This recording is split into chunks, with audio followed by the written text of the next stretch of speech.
"You don't belong in this cabin." The sentence didn't slip. It landed, sharp, public, deliberate, cutting through the low hum of Meridian Air Flight 227 as passengers settled into leather seats and pre-departure champagne clinked softly in crystal flutes. At 30,000 feet, dignity travels first class too. Or at least it's supposed to. Elijah Carter didn't look up right away. He was seated in 2A, hoodie charcoal gray, dark jeans, white sneakers clean but unbranded, hands folded calmly over a tablet he hadn't turned on yet. No gold watch. No tailored suit. No entourage. Just a boarding pass scanned green 10 minutes earlier and a quiet presence that didn't beg for validation. Behind him stood Richard Whitmore, mid-60s, silver hair, pressed navy blazer, the kind of man who carried confidence like it was inherited property. "That's my seat," Richard said, not to Elijah, but to the flight attendant, as if Elijah were furniture misplaced in the wrong room. The flight attendant, Nicole Hayes, age 35, hair pulled tight into a flawless bun, leaned slightly toward Elijah with a professional smile that didn't reach her eyes. "Sir, there's been a reassignment. We'll need you to move to economy. This seat is reserved for priority guests." Priority. The word floated in the cabin like perfume, pleasant on the surface, suffocating underneath. Elijah finally looked up, calm, unreadable. "My ticket says 2A, he replied evenly, handing her the torn edge of a now-folded boarding pass. Nicole didn't take it. "There's been a change in the system." She gestured lightly down the aisle. "We'll take care of you back there." Back there. Row 27. No legroom. No linen napkins. No assumption of belonging. A few heads turned. A couple across the aisle paused mid-conversation. A young woman in 3C lowered her sunglasses just enough to watch. Elijah didn't stand. He didn't argue. He didn't raise his voice. He simply said, "Scan it again." Nicole's jaw tightened for a fraction of a second. "It's not necessary." From the galley, a trainee flight attendant named Daniel, early 20s, fresh uniform, nervous eyes, shifted his weight. He had been the one at the gate who scanned Elijah's pass. It had flashed green. Clear. Confirmed. He opened his mouth slightly, then closed it. Richard exhaled dramatically. "I fly this route every week," he said, loud enough for 3 rows to hear. "We don't need confusion up here." Confusion. The cabin temperature didn't change, but the air did. It thickened. Nicole turned slightly toward Richard, tone softening. "We're handling it, sir." Then back to Elijah, voice firmer. "I need you to cooperate." Elijah met her gaze. Steady. Measured. "You mean move?" "Yes." "Because." Nicole hesitated, then chose the word carefully. "Because this cabin is reserved." For, he didn't blink. She didn't answer that part. Instead, she reached for his boarding pass. He didn't release it. For a brief moment, the only sound was the distant whir of conditioned air flowing through overhead vents. 30,000 feet above ground. $300 million worth of aircraft engineering holding everyone safely in place. And still this. In row 4, the woman with the sunglasses, Megan Brooks, marketing executive from Denver, slowly lifted her phone, pretending to scroll while angling the camera toward the aisle. Something about the stillness in Elijah's posture unsettled her. He wasn't flustered. He wasn't defensive. He looked like a man watching a test unfold. Nicole leaned in closer. "Sir, if you refuse to comply, I'll have to involve the captain." "You can," Elijah said quietly. No sarcasm. No threat. Just fact. Daniel, the trainee, felt heat crawl up his neck. He had checked the manifest. He had seen the name. Carter, Elijah. 2A confirmed. Executive clearance note attached in the system. One he wasn't authorized to open but had noticed anyway. He swallowed. "Nicole," he said softly, barely audible. She didn't turn. Richard adjusted his cufflinks. "We're on a schedule." A few more phones appeared, subtle but steady. Not dramatic. Just curious. Nicole straightened. "Captain Pierce will be right down." She stepped toward the cockpit, heels quiet against carpet. Elijah exhaled slowly. Not frustrated. Not angry. Just familiar. At 25, he had been told to wait outside a private aviation lounge in Atlanta because his hoodie didn't match the dress code. At 29, he'd been asked for 3 separate IDs before boarding a business flight he had paid for in full. At 32, he'd sat in the back of a charter plane he partially funded because someone decided a profile check was necessary. The faces changed. The language evolved. The pattern didn't. He didn't shift in his seat. He didn't glance at the growing number of screens pointed subtly his direction. He just watched the aisle, calm as glass. Captain Daniel Pierce emerged moments later, mid-40s, tall, crisp uniform, authority practiced but not questioned often. He assessed the scene quickly. What seems to be the issue?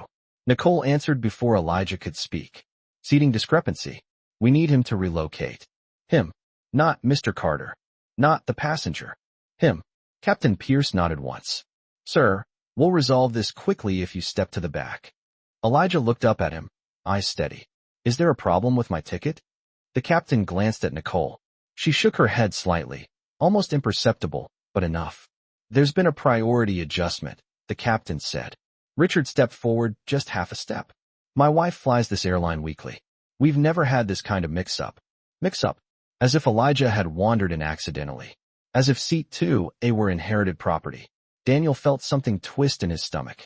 He knew the manifest. He knew what green meant. Megan in 3C whispered under her breath. This doesn't feel right. Her phone screen reflected Elijah's face, still composed. Captain Pierce's tone sharpened by a degree. Sir, I need a decision. Elijah reached into his hoodie pocket slowly. Not rushed. Not defensive. He pulled out his phone. The movement shifted the room's focus instantly. Not dramatic, just deliberate. Nicole's eyes narrowed slightly. Are you recording? She asked. Elijah glanced at the screen. No, he tapped once. A call initiated. The name on the screen wasn't visible to anyone else. He placed the phone to his ear, voice low, calm. Rachel, patch me through to the board. Protocol echo. There was no change in his expression. No theatrical pause. Just instruction. Captain Pierce frowned faintly.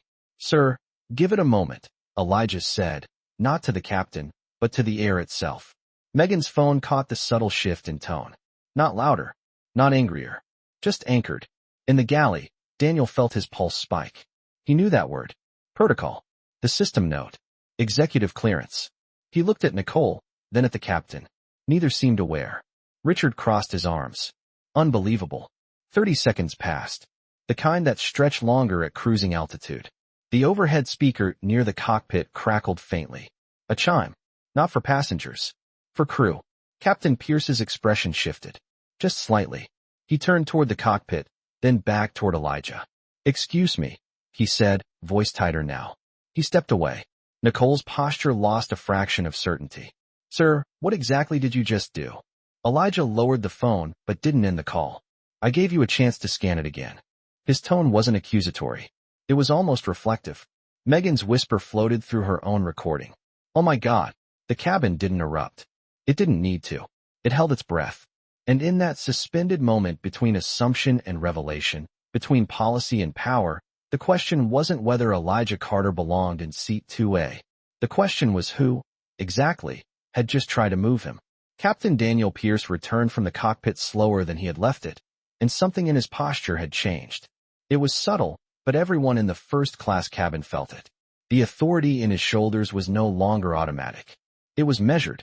He stopped beside seat 2A again, eyes landing on Elijah Carter with a new kind of focus, as if he were seeing him for the first time instead of looking past him. Nicole stood half a step behind the captain now, her earlier certainty thinning into something cautious. Richard Whitmore remained upright in the aisle, arms crossed, jaw tight, waiting for validation that this entire inconvenience would be resolved in his favor. The overhead cabin lights hummed softly. Outside the oval windows, clouds stretched like a white ocean beneath the wing. Inside, the air felt different. Charged. Captain Pierce cleared his throat. Mr. Carter, he said carefully, and the use of the name did not go unnoticed. A few passengers exchanged quick glances. Megan Brooks in seat 3C lowered her phone only slightly, making sure the audio still carried. Daniel, the trainee in the galley, felt his pulse in his ears. There appears to have been a misunderstanding, the captain continued. His tone had lost its edge. We are reviewing the manifest. Elijah did not smile. He did not lean back in triumph. He simply held the captain's gaze. I asked for that 10 minutes ago. There was no anger in his voice. Just clarity. Nicole stepped forward, attempting to regain composure. The system showed a reassignment. Daniel swallowed, and spoke before he could stop himself. It showed green at boarding. The words slipped out, quiet but clear. Nicole turned sharply. Daniel. It was not a shout. It was a warning. But the moment had already shifted. Megan's whisper reached her microphone. He said it scanned green. Richard exhaled loudly. This is ridiculous. My wife is a platinum member. We were told this seat was available. Elijah tilted his head slightly as if studying the structure of that sentence. We were told. By whom? Captain Pierce glanced at Nicole again, then toward the cockpit door where another chime echoed faintly. The intercom handset clipped to the wall near the galley flickered with a small red indicator. An internal call. Not for passengers. For leadership. The captain stepped aside and lifted the receiver. His back remained visible to the cabin, shoulders squared but rigid. The conversation on the other end was not loud enough for words to travel, but his reactions were. Yes, he said. Then a pause. Understood. Another pause. Effective immediately? His jaw tightened. He lowered the receiver slowly. Nicole's expression shifted from confusion to concern. Richard's posture softened just slightly, as if the floor beneath him had shifted by half an inch. Captain Pierce turned back to Elijah. The room held still. Sir, he said, and the word no longer sounded procedural. It sounded deliberate. The board is on the line. Elijah gave a small nod. Put it on speaker. The captain hesitated for a fraction of a second, then complied. The intercom crackled, and a calm voice filled the cabin, smooth and unmistakably authoritative. This is James Holloway, chairman of Meridian Air. Captain Pierce, we have reviewed the live manifest override and the internal alert. Please confirm that Mr. Elijah Carter is seated in 2A.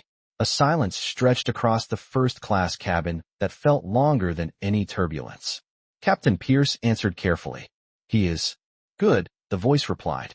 Because Mr. Carter holds 28% ownership of this airline and serves as chief executive officer. Any attempt to remove him from his assigned seat without cause constitutes a direct violation of executive protocol. The words did not explode.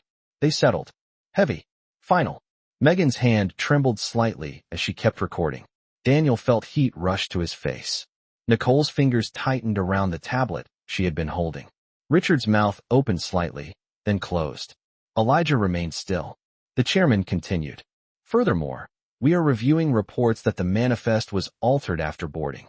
Captain, we expect immediate clarity. Captain Pierce swallowed. Understood. The call ended as smoothly as it began. The cabin did not erupt into chaos. It did not need to. The shift was seismic without noise. Nicole took a step back, color draining subtly from her face. I did not authorize any alteration, she said quickly, but the statement floated without anchor. Daniel's voice came again, steadier this time. I saw the original log. It showed Mr. Carter in 2A with executive clearance. Richard glanced around, as if searching for someone else to direct his frustration toward. This is absurd, he muttered, but the volume had diminished. Elijah finally spoke, and when he did, the calm in his voice carried more weight than any raised tone could have. You were ready to move me without checking.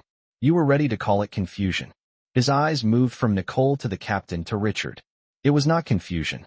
Captain Pierce straightened, though the confidence was different now. Mr. Carter, on behalf of the crew, Elijah lifted a hand slightly. Not dismissive. Just controlled. Do not apologize yet. The words were soft but firm. Answer one question first. He turned to Nicole. When you told me this cabin was reserved, what did you mean? Nicole's lips parted. No sound came out. Richard shifted uncomfortably. The silence pressed harder than any accusation. Megan lowered her phone just enough to whisper. This is accountability in real time. Elijah leaned back slightly in his seat, still not standing, still not performing. You saw a black man in a hoodie, he said evenly. You decided I did not match your version of priority. He did not raise his voice. He did not need to. Captain Pierce inhaled slowly. This airline does not tolerate discrimination. Elijah's eyes sharpened. Then prove it. Daniel felt something steady inside him. He stepped forward fully now.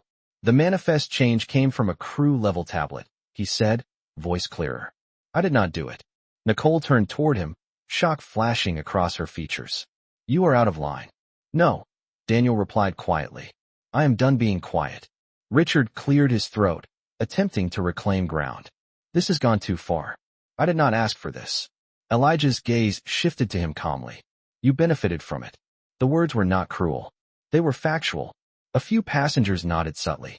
The woman in row 4 folded her hands and whispered, "That is the part people do not say." Captain Pierce looked between them all, then at Elijah. "Mr. Carter, what would you like to happen?" The question hung in the air, not as a challenge, as a surrender of control. Elijah glanced around the cabin. Phone still raised. Eyes wide. Witnesses present. "First," he said, "restore the manifest to its original state." Captain Pierce nodded and turned toward the cockpit, issuing the instruction through the internal channel. Moments later, Daniel's handheld device pinged. The screen updated. To A. Carter, Elijah. Executive clearance intact. Richard's reassignment request removed. The system corrected itself in seconds. The human error had taken 10 minutes. Elijah looked back at Nicole. "Second, I want to know why my seat was marked available in the first place." Nicole hesitated, then answered, voice smaller now. "Mr. Whitmore requested an upgrade at the gate." Richard stiffened. "I did not demand anything." Elijah held his gaze. "But you did not question why the man already sitting here was asked to leave." Richard looked away. The truth settled heavier than blame. Captain Pierce returned to the aisle. "The manifest has been restored," he said. "Mr. Whitmore, we will need you to return to your assigned seat." Richard stood still for a moment, pride warring with optics. Then, slowly, he stepped back. Not escorted, not humiliated, just repositioned.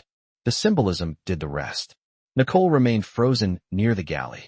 Elijah's voice softened slightly, though the steel remained underneath. "This is not about one seat," he said. "It is about what you assume when no one is watching." Megan lowered her phone entirely now, because she realized something important.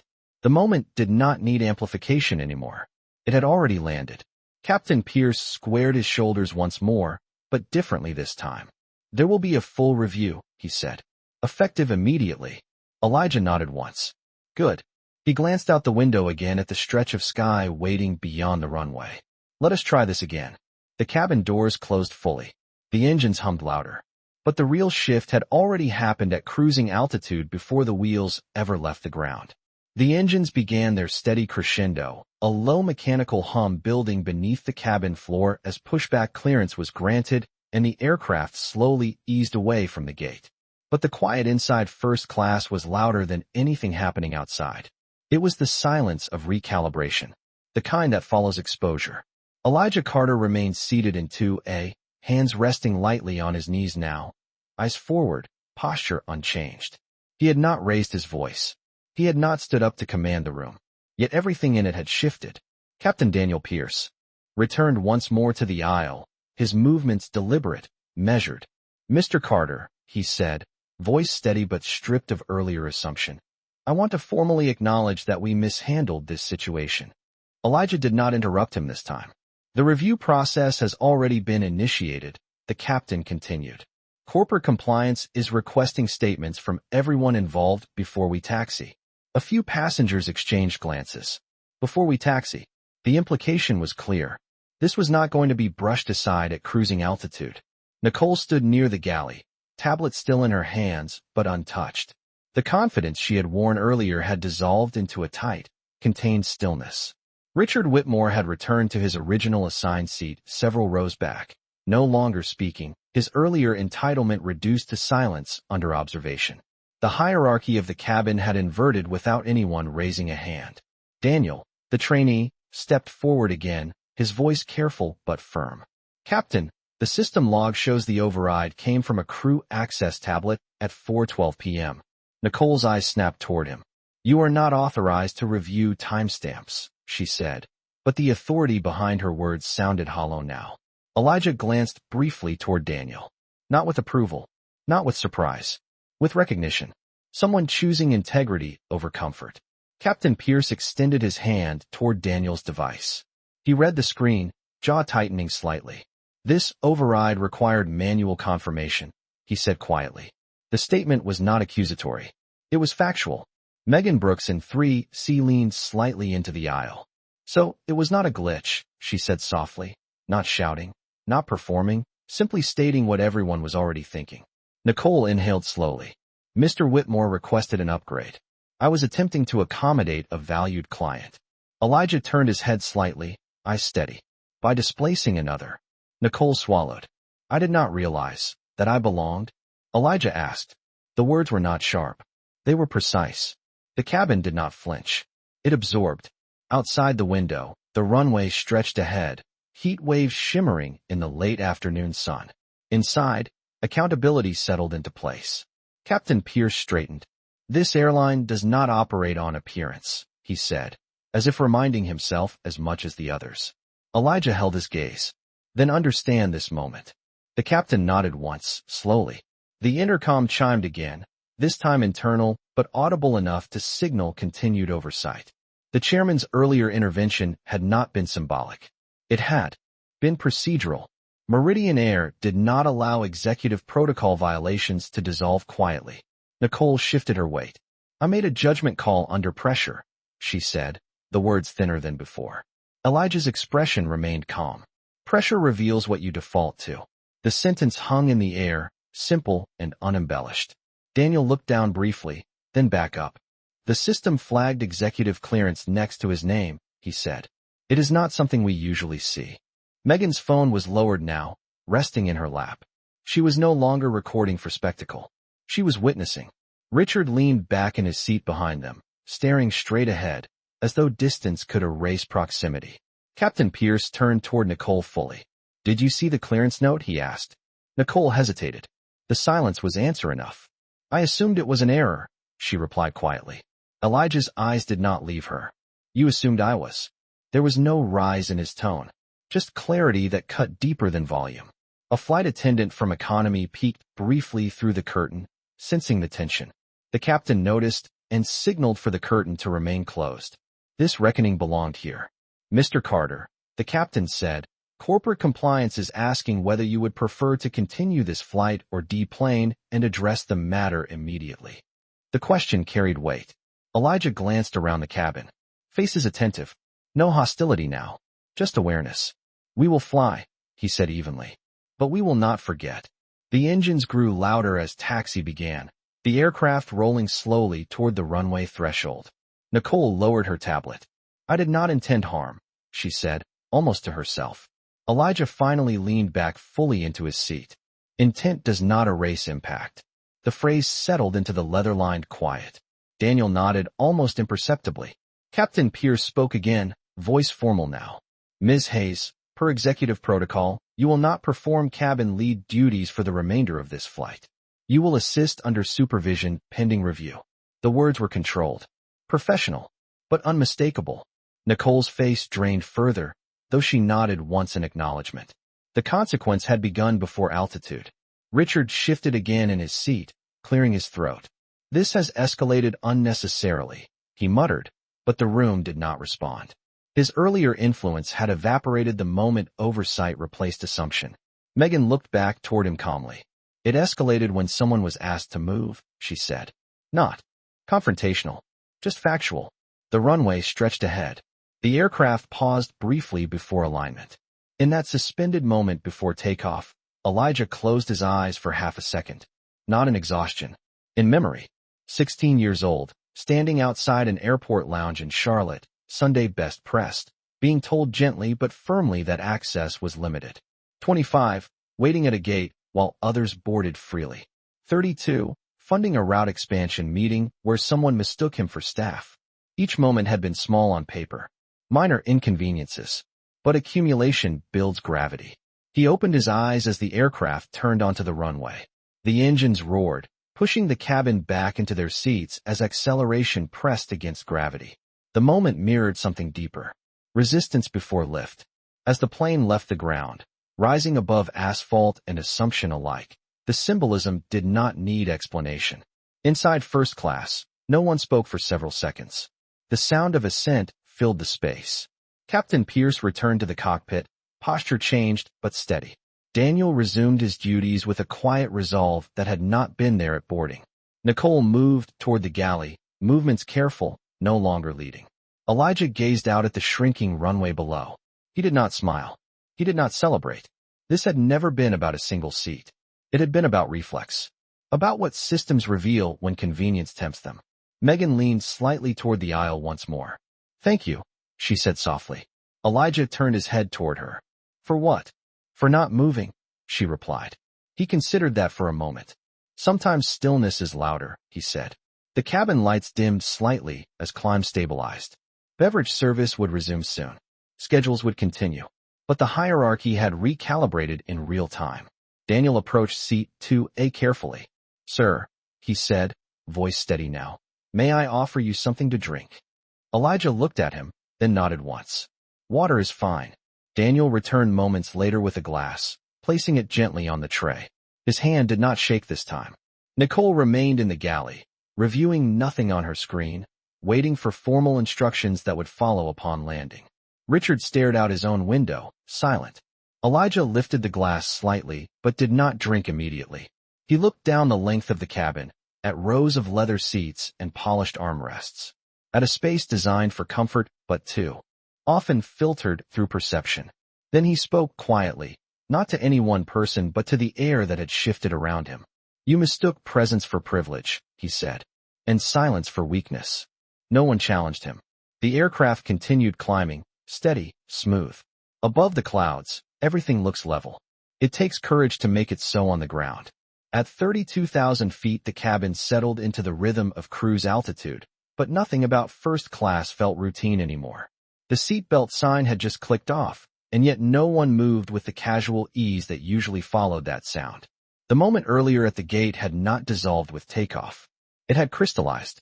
Elijah Carter sat in 2A, tray table closed, hands loosely folded, gaze steady on the horizon where clouds stretched like quiet witnesses. The sunlight filtered through the oval window and traced a clean line across his hoodie, the same hoodie that had triggered assumption 10 minutes before pushback. Nicole remained near the galley, posture restrained, movements careful, no longer directing the cabin but responding to it. The authority she once carried had shifted from reflex to review. Captain Daniel Pierce's voice came through the overhead intercom, measured and controlled. "Ladies and gentlemen, this is your captain speaking. We are now cruising at 32,000 feet and expect a smooth ride to Los Angeles. On behalf of Meridian Air, we appreciate your patience." He paused, then added with deliberate clarity, "And we remain committed to upholding the values that define our service." The sentence landed differently than standard announcements. It was not marketing. It was acknowledgement. A few passengers exchanged glances. Megan Brooks in 3C leaned back in her seat, no longer recording, but still observing. Her phone rested face down now. The spectacle had ended. The substance had begun. Daniel approached Elijah again, this time with composure rooted in decision rather than hesitation. "Mr. Carter," he said evenly, "corporate compliance has requested a written account from the cabin crew before landing. They are also scheduling a live review session tomorrow morning." Elijah nodded once. "Good." His voice remained calm. "Transparency only works if it is immediate." Daniel swallowed lightly. "Sir, I want to say something." Elijah turned slightly toward him. "Say it." Daniel inhaled. "When I scanned your boarding pass, I saw the executive clearance note. I noticed it. But when Nicole questioned it, I did not speak right away. I hesitated." He did not look down. He held eye contact. "That is on me." Elijah studied him for a moment. Not stern, not indulgent. Measured. "What changed?" Daniel answered without pause. "You did not react the way I expected. You stayed still. It forced me to look at what I was about to stay silent about." A faint nod from Elijah. Silence protects the wrong thing when it protects comfort. The words were not heavy. They were instructional.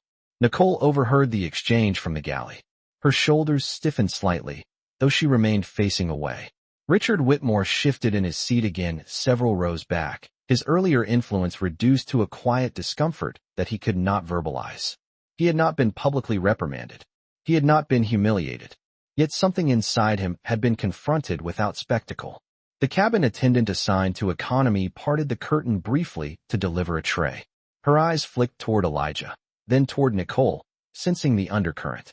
Even beyond first class, the atmosphere had traveled. Captain Pierce exited the cockpit once more and walked the aisle deliberately.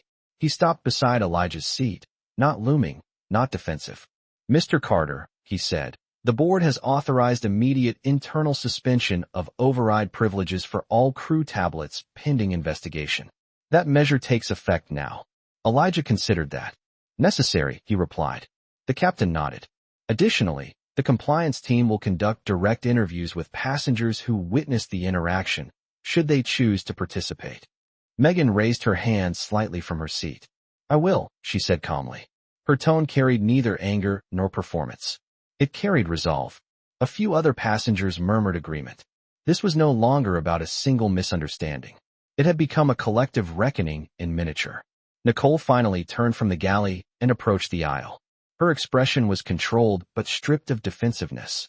Mr. Carter, she said carefully, I recognize that my judgment was flawed. The admission did not arrive easily. It arrived because there was no space left to avoid it. Elijah's gaze met hers evenly. Flawed how? She inhaled slowly.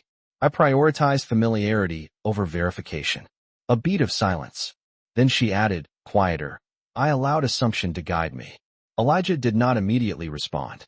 Outside, sunlight reflected off the wing in a steady glow. Inside, every ear waited. Assumption, he repeated gently. About what? Nicole hesitated, then forced the words into clarity. About who looked like they belonged in first class. No one moved. No one whispered. The truth did not need commentary. Elijah leaned back slightly. Belonging is not aesthetic, he said. It is contractual. The phrase settled into the cabin air like a final signature. Captain Pierce cleared his throat. Ms. Hayes, per executive directive, you will be relieved of cabin lead duties effective upon landing pending review outcome. The announcement was calm, procedural, irreversible. Nicole nodded once. There was no protest. There was no plea. Only the recognition that action had followed exposure. Richard shifted again, eyes fixed forward. He had not spoken since takeoff.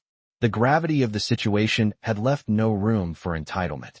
Daniel resumed beverage service with steadier hands, but the energy in his movements had changed.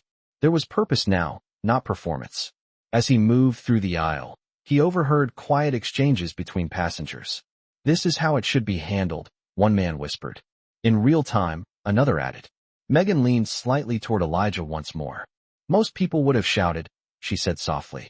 Elijah looked out the window briefly before answering. Shouting is for when you do not own the room. He turned back toward her. Ownership does not require volume. She absorbed that quietly. The aircraft maintained altitude, cruising smoothly above layered clouds that looked serene from a distance. But Elijah knew something deeper. At 16, he had learned that calm can be mistaken for compliance. At 25, he had learned that credentials do not shield against bias. At 32, he had learned that power and used invites repetition. He had not come to this flight looking for confrontation. He had come as a passenger. Yet leadership does not clock out. The captain returned to the cockpit, posture steadier than before, aware that this flight would be remembered beyond mileage points. Nicole retreated to the galley, no longer issuing directives, but carrying trays under supervision. The symbolism was not theatrical. It was precise. Richard finally spoke, his voice lower than earlier. Mr. Carter. The name sounded unfamiliar in his mouth. Elijah turned slightly, but did not fully face him. Yes. Richard hesitated, searching for footing. I did not intend for you to be displaced. Elijah nodded faintly. Intent and outcome are not twins. Richard swallowed. I see that now. It was not an apology. Crafted for public display. It was an uncomfortable acknowledgement, shaped by proximity to consequence. Elijah did not prolong it. Then carry that clarity forward. The engines hummed steadily beneath them. The cabin lights glowed softly overhead. What had begun as a quiet attempt to relocate a man had unfolded into a structural correction midair. And yet Elijah had not demanded spectacle. He had demanded process.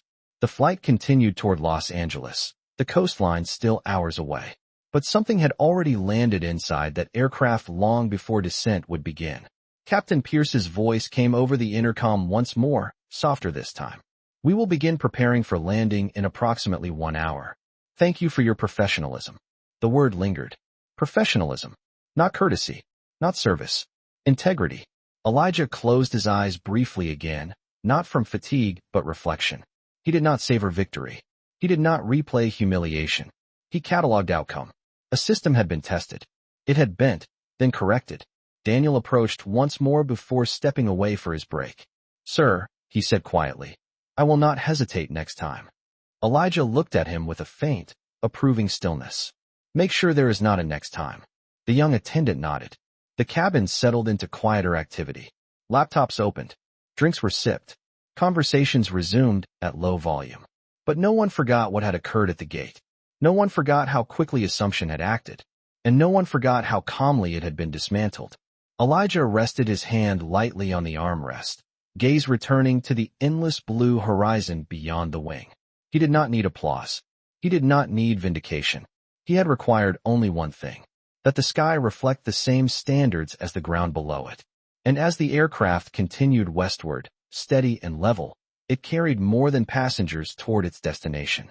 It carried proof that stillness, when backed by truth, can recalibrate altitude without ever raising its voice. Descent began with a subtle shift in engine pitch, a gentle tilt of the cabin that most passengers barely noticed, but everyone in first class felt.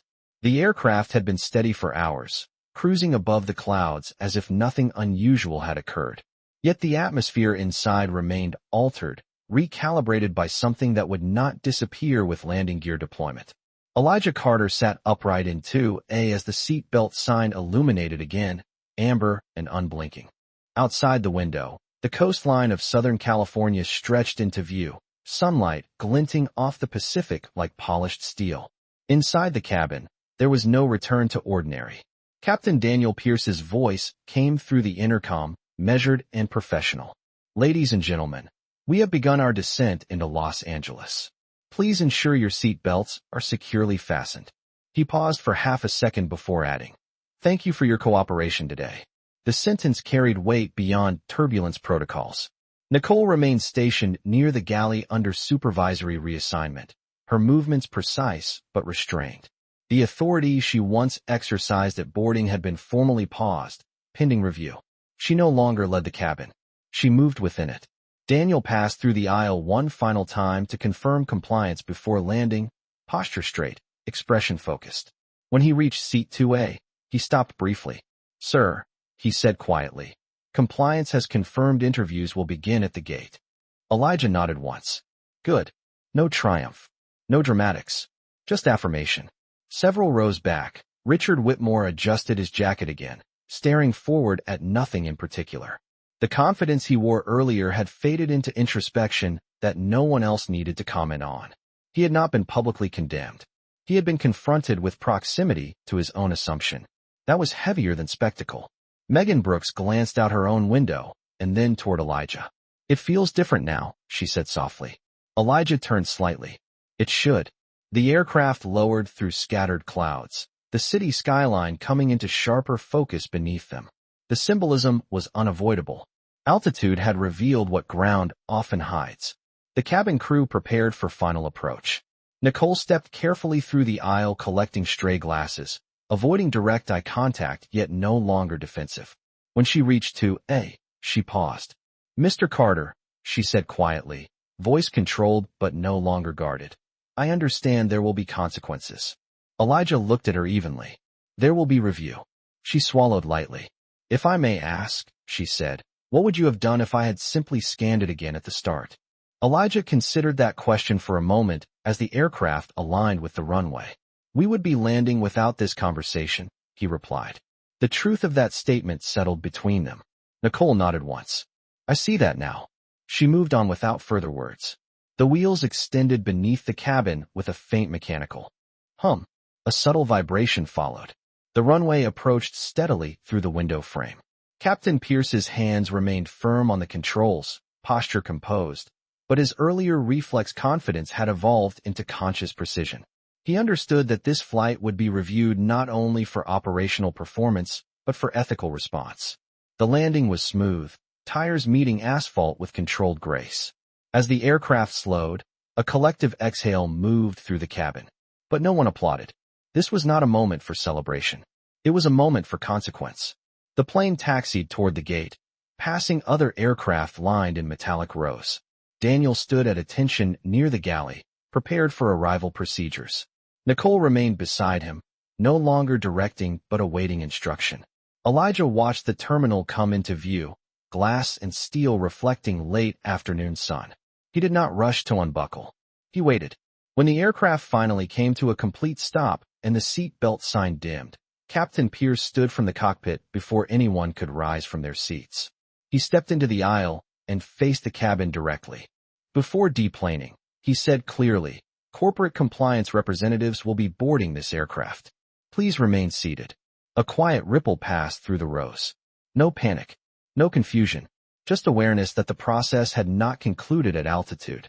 Within minutes, two individuals in Meridian Air compliance jackets stepped through the open cabin door. Their presence was calm, official, unambiguous. They did not look around dramatically. They approached with purpose. One of them, a woman in her early 40s with a tablet in hand, nodded respectfully toward Elijah before turning to the captain. "We will begin with crew statements," she said. Captain Pierce inclined his head. "Understood." Nicole stood straighter, bracing for the review that would follow. Daniel remained composed, ready to recount events without hesitation this time.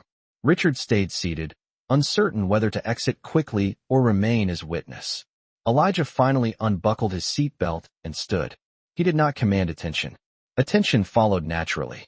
The compliance representative addressed him briefly. "Mr. Carter, the board has requested your presence for a follow-up call once you are inside the terminal."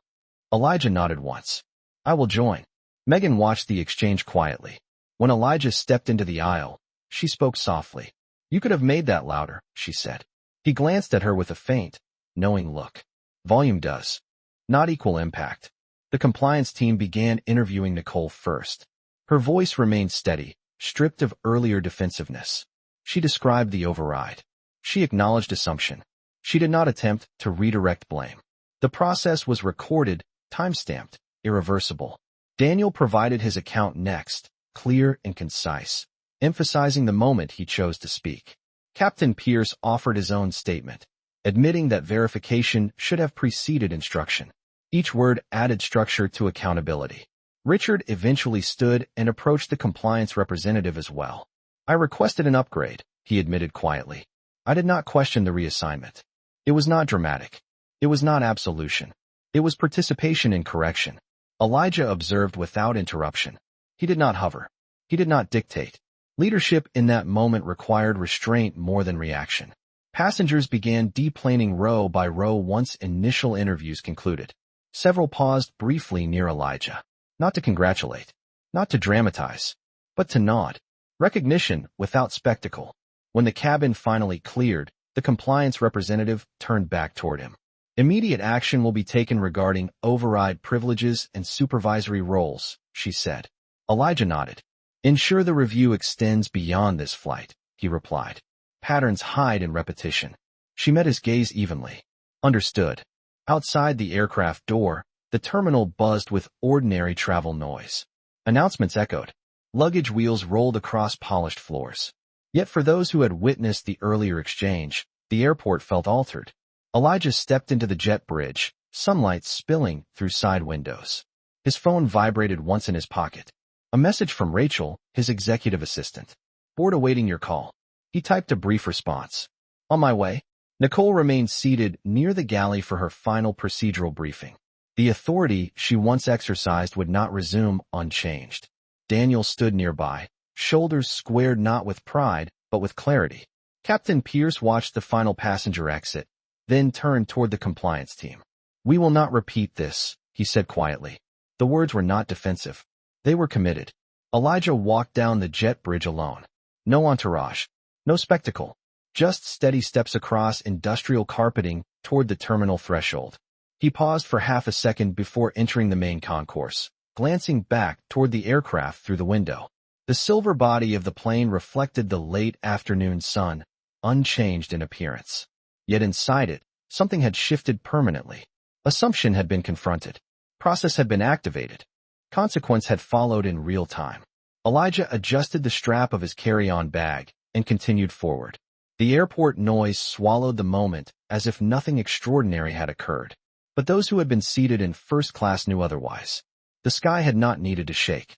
The runway had not needed disruption. All it had taken was stillness anchored in truth. And as Elijah stepped into the flow of travelers moving toward baggage claim and connecting flights, he carried with him not vindication, not triumph, but proof. That altitude does not change who belongs. It only reveals who decides. The terminal doors slid open with a soft mechanical sigh, and the noise of Los Angeles International Airport rushed forward like a living thing. Rolling suitcases, distant boarding calls, overhead announcements layered over each other in a constant current of motion. Elijah Carter stepped through it without slowing down. No escort. No announcement. Just a black man in a gray hoodie walking across polished airport floors as if nothing extraordinary had just happened at 32,000 feet. His phone vibrated again in his hand. Rachel's name lit the screen. He answered without breaking stride. "I am in the terminal," he said calmly. Her voice came through steady and efficient. "The board is assembled. We are on a secure line whenever you are ready." Elijah turned slightly toward a quieter corridor near a row of tall windows overlooking the runway. Planes taxied in disciplined lines below. "Patch them through," he replied. Within seconds, multiple voices joined the call. Chairman James Holloway spoke first. "Elijah, we have reviewed preliminary footage from passenger recordings." Elijah did not react to the word footage. He had expected it. In the age of smartphones, nothing in public space remains private. "And?" he asked evenly. "The optics are clear," Holloway said. The override was avoidable. The removal attempt was premature, and the language used in the cabin suggests implicit bias. The word implicit hovered in the air. Elijah looked out at the runway. "Bias is rarely explicit," he said quietly. Another board member joined in. "We are recommending immediate suspension of Nicole Hayes, pending formal review. Captain Pierce will receive a written reprimand for failure to verify manifest protocol before instruction. The trainee, Daniel Ortiz, is being commended for documented integrity." Elijah absorbed each measure without visible emotion. This was not revenge. This was structure. Correcting itself. "Extend the review beyond that crew," he said. "Audit the last 12 months of seating overrides on premium routes." There was a brief pause on the line. "That is a substantial review," one member noted. "It needs to be," Elijah replied. "Patterns do not appear in isolated incidents. They appear in data." Holloway responded quickly. "We will initiate it." Elijah shifted his weight slightly, watching a wide-body aircraft lift off in the distance. "Additionally," he continued, "I want a new safeguard implemented immediately. No manual seating override in first class without dual authorization and recorded justification." The board member responsible for operations spoke next. "That will slow accommodation requests." "Good," Elijah said. His voice did not rise. Accommodation should never outrun verification. Silence followed, not disagreement, but recognition. Rachel's voice came back on the line. "We can draft the directive within the hour." Elijah nodded, though they could not see it. "Do it." He ended the call and lowered his phone slowly. Around him, travelers moved in constant flow, unaware that policy had just shifted because of what happened before takeoff. Megan Brooks appeared from behind him, suitcase rolling softly beside her. "They are already talking about it," she said quietly. Elijah glanced at her. "About what?" "About how it was handled," she replied. "Not the conflict. The response." He considered that for a moment. "Response defines culture," he said. Megan gave a faint smile. "Most companies would have issued a statement tomorrow." Elijah's expression remained calm. "Tomorrow is where avoidance lives." She nodded thoughtfully and continued toward baggage claim. Elijah remained by the window a moment longer. At 16, he had stood outside a restricted lounge because someone decided his presence needed confirmation.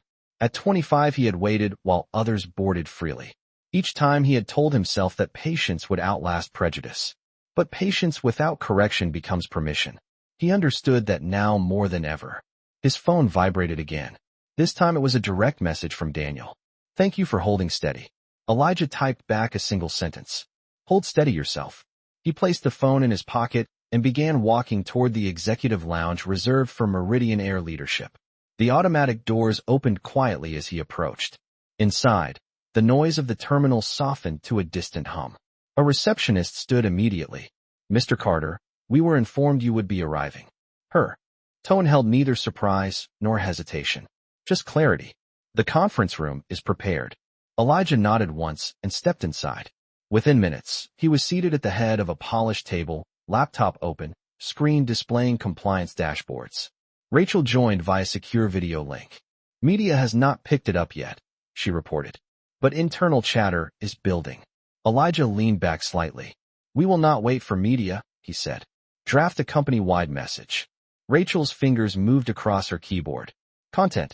Direct. Transparent. No deflection.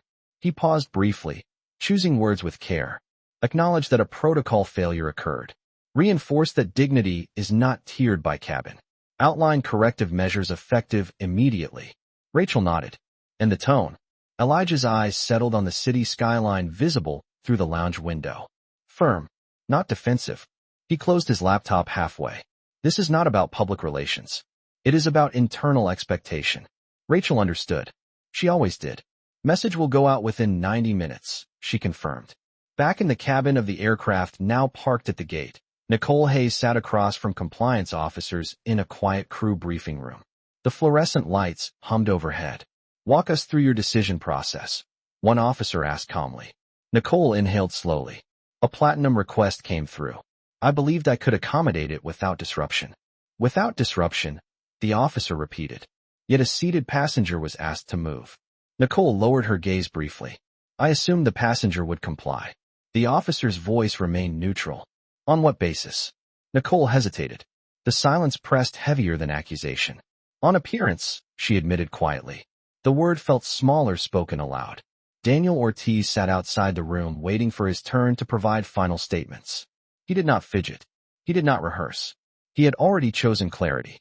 In the terminal lounge, Elijah reopened his laptop and began reviewing historical override data as preliminary numbers populated the screen. Even at a glance, he noticed something troubling. A disproportionate number of last-minute reassignments involved passengers flagged for executive clearance who did not visually match typical premium clientele. He leaned forward slightly. Patterns. He sent the file to Rachel. Run demographic cross-analysis, he instructed. Include route and crew assignment variables. Her reply came quickly. On it. The deeper issue was no longer about one flight attendant or one captain. It was about systemic reflex. And systems only change when examined. An hour later, a draft of the company-wide message appeared on his screen. He read it carefully. Meridian Air reaffirms that every confirmed seat assignment is a contract, not a courtesy. Any deviation must be verified through structured protocol. Effective immediately, manual overrides require dual authorization and documentation. Additionally, a comprehensive audit of premium cabin reassignments will commence. We remain committed to dignity without exception. Elijah made one small edit, adding a final line. Respect is not a service tier. It is the baseline. He approved the message. Across the country, employees' devices buzzed as the internal announcement went live. In crew rooms, at gates, in offices, the words spread quickly. In the compliance office at Los Angeles, Nicole read the message on her own phone. Her expression tightened not with anger, but with realization. The moment at the gate had expanded far beyond a single instruction. Daniel read it too, standing in the hallway. He felt something unfamiliar, but steady.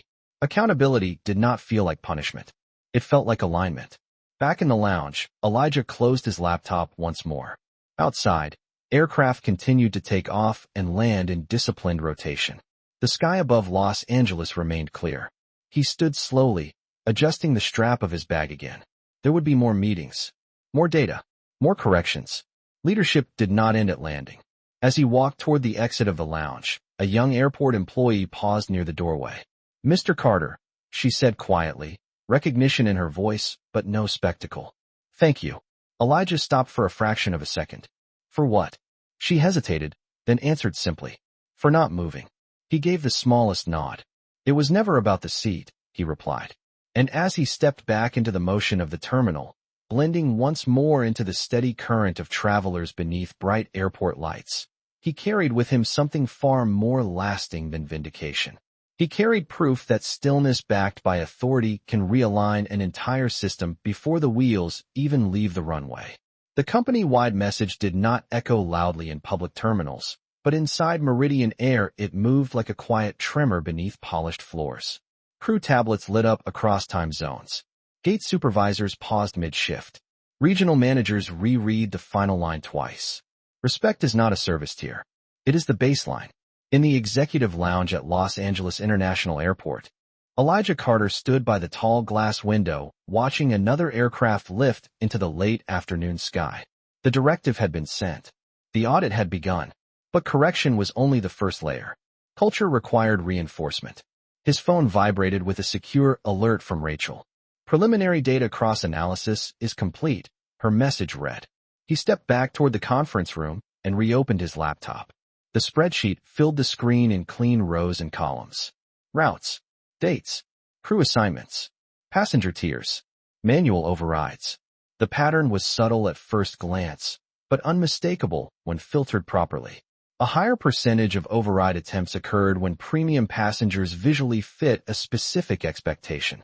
Another column revealed that executive clearance notes were more frequently questioned when the traveler's profile photo did not align with conventional assumptions of wealth. Elijah leaned back slowly in his chair. It was not explosive data. It was cumulative. 1,000 small decisions forming one larger truth. He called Rachel. Prepare a leadership summit for all senior flight crew and regional supervisors within 48 hours, he said calmly. Virtual attendance mandatory.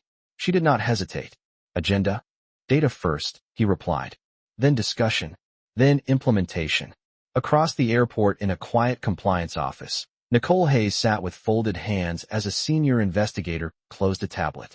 You will remain suspended from cabin lead responsibilities pending final review, the investigator said evenly. Nicole nodded once. There was no protest left in her posture. Only reflection. I understand.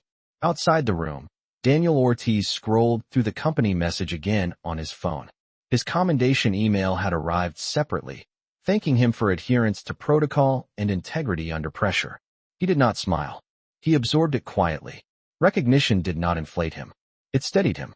In the terminal concourse, passengers from the earlier flight moved through baggage claim, some glancing back toward the gate as if something historic had occurred. But history does not always shout.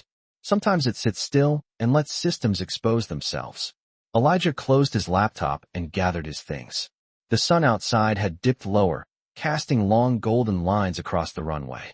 As he walked through the executive corridor toward a waiting car, he passed framed photographs of Meridian Air's early fleet. Black and white images of modest aircraft, proud pilots, handwritten route maps. He paused briefly at one photograph dated 1984. His father stood in that image, second from the left, the only black engineer in the maintenance division at the time. Elijah had been 8 years old when that photo was taken. He remembered standing on the tarmac holding his father's hand, watching mechanics inspect landing gear while other families waved from behind security barriers. His father had once told him, aviation is precision, but people are the variable. At 8 years old, Elijah had not fully understood. At 44 he did. He resumed walking. Outside, the car door opened quietly. As he settled into the back seat, his phone buzzed again. This time it was a text from Chairman Holloway. Media inquiry received. We are holding statement. Elijah typed back a single response.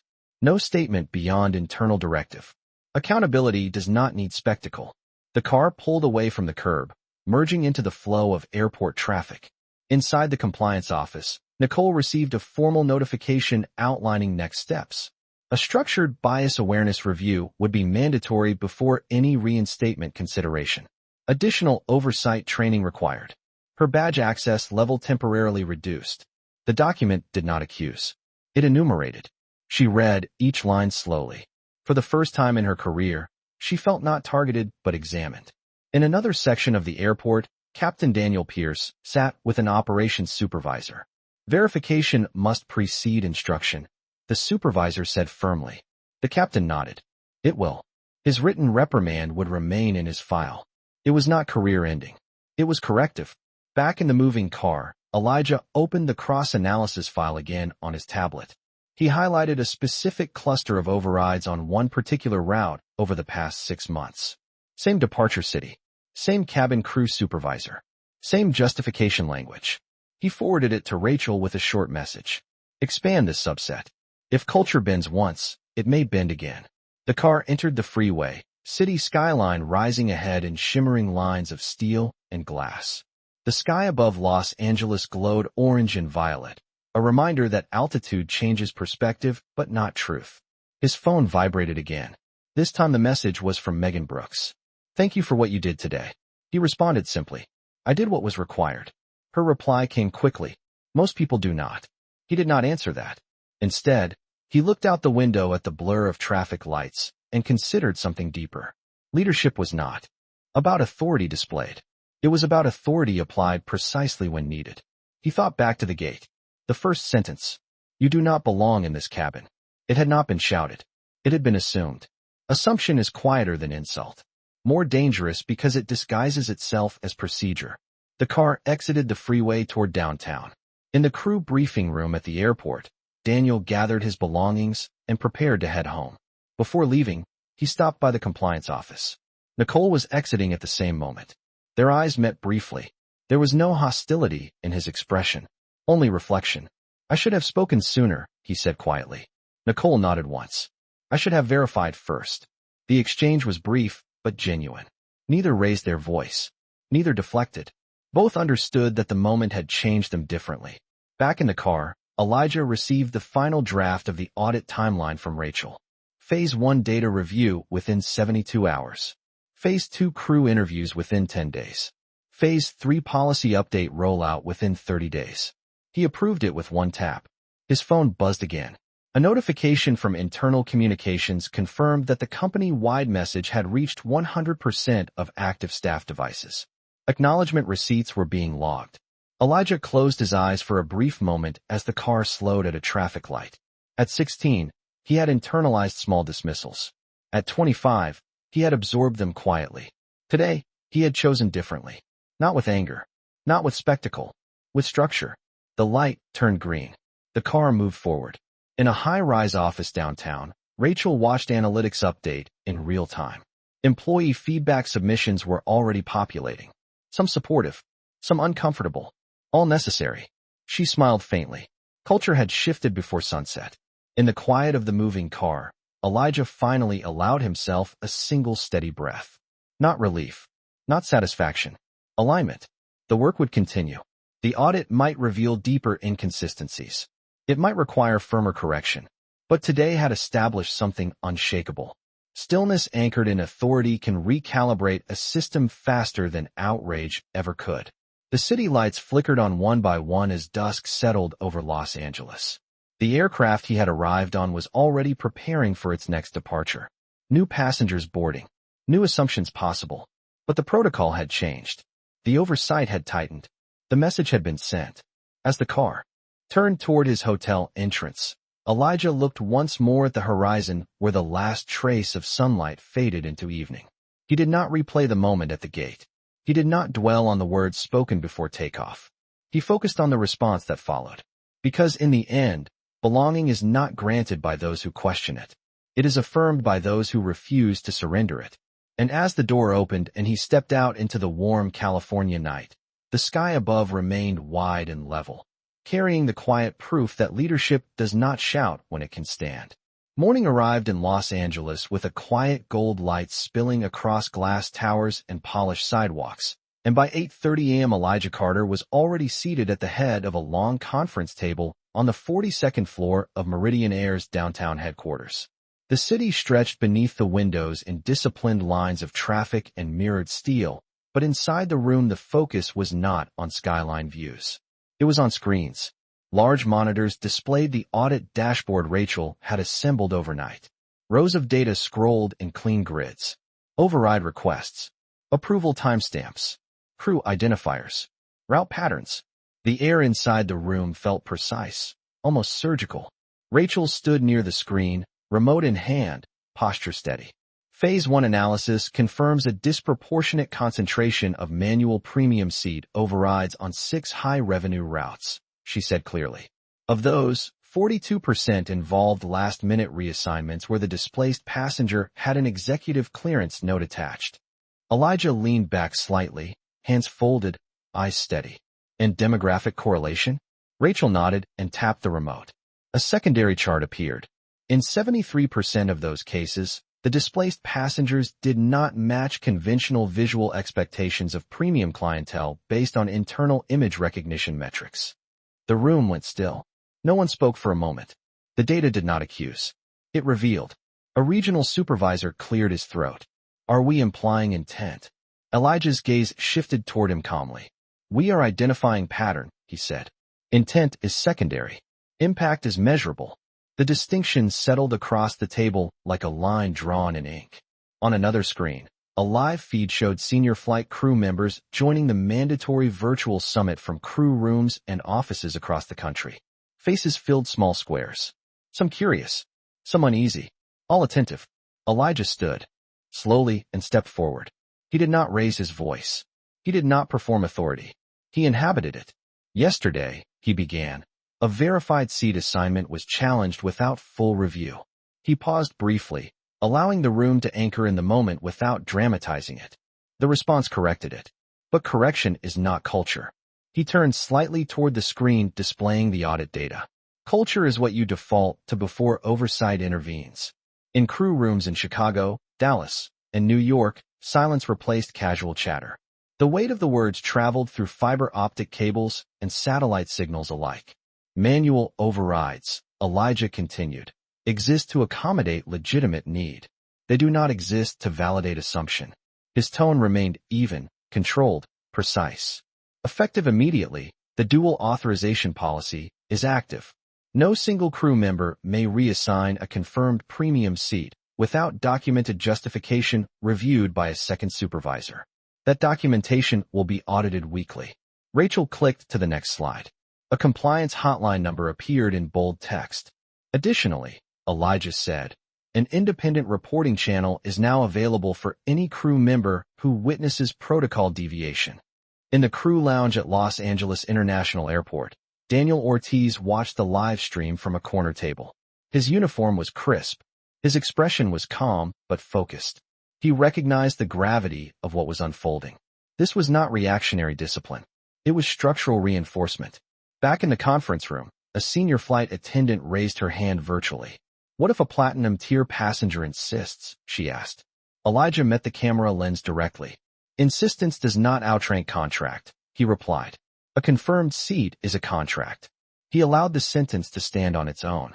Service excellence does not mean displacement by perception. The phrase echoed softly through digital speakers nationwide. In a quiet apartment across town, Nicole Hayes sat at her dining table with her laptop open, watching the summit on a delay feed provided by compliance. Her suspension letter lay folded beside her. She listened carefully, not defensively, but with the clarity of someone who had seen consequence unfold in real time. Elijah's voice remained steady. We will not frame this as an isolated misunderstanding, he said. We will treat it as a signal. He stepped back toward the screen and highlighted a cluster of repeated override attempts tied to a single supervisory chain. This pattern will be reviewed individually. No assumptions. No shortcuts. In the Chicago crew room, a veteran attendant whispered under her breath, "It is about time." No one laughed. No one dismissed it. They understood. In the Los Angeles conference room, a board member leaned forward slightly. Media inquiries are increasing, he said quietly. Elijah nodded once. Our internal directive stands, he replied. If asked, we confirm policy reinforcement. We do not narrate conflict. We demonstrate correction. Rachel's tablet chimed softly with incoming feedback metrics. Employee responses to the company-wide message were trending overwhelmingly supportive. A small percentage expressed discomfort with the audit expansion. Elijah noticed, but did not react. Discomfort was not the enemy. Silence was. He returned to the head of the table and rested his hands lightly on its polished surface. Yesterday, he said slowly, I did not need to raise my voice. I needed to hold position. He looked directly into the camera lens, knowing thousands of employees were watching from break rooms and briefing areas. Holding position is not defiance. It is clarity. In the apartment across town, Nicole lowered her gaze briefly.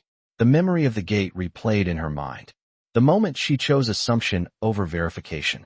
The sentence she had delivered with professional certainty. You do not belong in this cabin. She felt the weight of it differently now. Not as accusation from others. As recognition within herself. Back at headquarters, Rachel switched to the final slide. Implementation timeline. 48-hour supervisor retraining modules. 90-day audit review. Quarterly transparency reports to be shared internally. Elijah nodded once. This is not punitive, he said. It is preventative. The room remained quiet. Belonging, he added, is not aesthetic. It is procedural. The line settled into collective memory.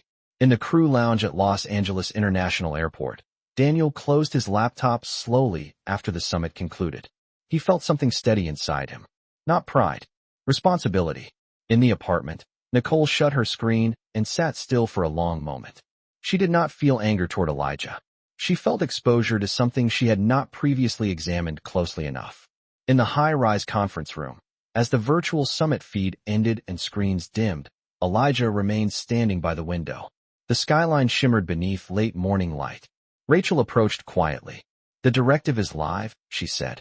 Override permissions are locked across the system pending dual authorization activation. Elijah nodded. Good. She hesitated for a moment. You could have handled yesterday differently, she said softly. He turned toward her slightly. How? Public reprimand. Immediate dismissal. A statement. Elijah's gaze returned to the city below. Spectacle corrects one moment, he said. Structure corrects many. Rachel allowed herself a faint smile. The data already shows a drop in override requests this morning. Elijah's expression remained measured. That is awareness, he said. We will see if it becomes habit. Outside, another aircraft lifted into the sky from Los Angeles International Airport, climbing steadily above the coastline. Inside headquarters, policy had shifted before the afternoon sun reached its peak. And in crew rooms across the country, something intangible but undeniable had recalibrated. Assumption would now encounter friction. Verification would precede accommodation. Silence would no longer be the easier choice. Elijah finally gathered his tablet and closed it gently. The work was not finished. Audits would continue. Interviews would reveal nuance. Culture would resist in subtle ways before it aligned fully. But alignment had begun. As he stepped away from the window and toward the conference room door, the city outside continued in ordinary motion, unaware that an airline's internal gravity had adjusted overnight. And as the elevator doors closed quietly in front of him, descending toward the lobby floor, Elijah allowed himself one steady thought. Leadership does not belong to those who demand the seat. It belongs to those who refuse to surrender it. 3 days after the summit, the first weekly override report appeared on Elijah Carter's desk just before sunrise. The city outside his hotel window was still wrapped in pale blue light, traffic only beginning to murmur along the boulevard below. He sat at the small writing desk with a cup of black coffee untouched beside him, tablet open, eyes scanning columns of fresh data. Override requests had dropped by 64% system-wide. Dual authorization compliance stood at 100%. The hotline had already received 12 reports from crew members flagging questionable language during premium boarding discussions. Not dramatic incidents. Subtle phrasing. Casual comments. The kind that once would have passed without notice. He did not smile. He noted. Reduction was not resolution. It was awareness reacting to accountability. His phone vibrated softly on the desk. Rachel's name illuminated the screen. We have something else, she said without preamble. The expanded subset you flagged yesterday has produced additional findings. Elijah leaned back slightly. Go ahead. One regional supervisor in the Northeast Corridor approved 48% of last-minute premium reassignments over the past 6 months, most tied to visual profile mismatch indicators. Elijah's gaze hardened not with anger, but with focus. Bring him into review immediately, he said. Virtual meeting within the hour. By 8:30 a.m., Elijah was seated again in a glass conference room at headquarters, skyline bright and fully awake behind him. On the large screen in front of him appeared the face of Regional Supervisor Mark Delaney. Mid-50s. Confident posture. A man accustomed to decision-making without challenge. Mr. Carter, Delaney began, polite but guarded. I understand there are questions regarding override patterns. Elijah folded his hands calmly on the table. There are patterns, he replied. We are reviewing them. Rachel projected the data onto the screen. Graph lines rose and dipped in quiet accusation. 48% approval concentration under your supervision, she stated evenly. Delaney shifted in his seat. Premium passengers expect flexibility, he said. We must protect brand perception. Elijah's eyes did not leave the screen. Brand perception, he repeated. Or brand assumption. Delaney hesitated. We accommodate our highest tier clientele.